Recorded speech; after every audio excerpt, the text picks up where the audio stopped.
Welcome to the Slop Farm. Enjoy the video.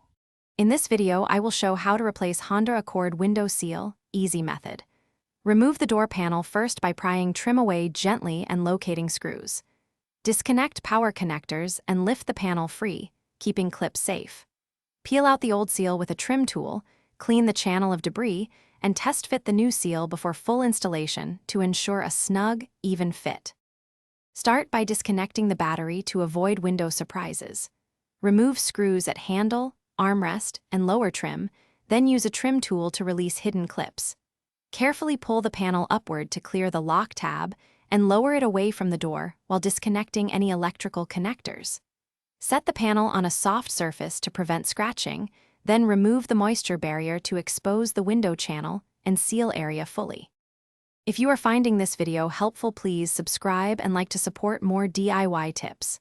Quick recommendation: make meal prep easy with those leak-proof containers I mentioned.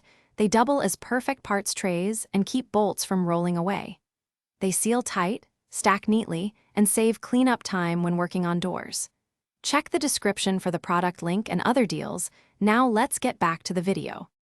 Lower the glass slightly, then raise and tape it up or have a helper hold it to access the seal. Work along the channel, easing the old seal out in short sections to avoid damaging the glass. Clean the channel with a soft brush and solvent, then press the new seal into place starting at the leading edge and working around the frame. Verify smooth glass movement before reassembling the door panel and reconnecting connectors. Thanks for watching. Consider subscribing if we helped you today.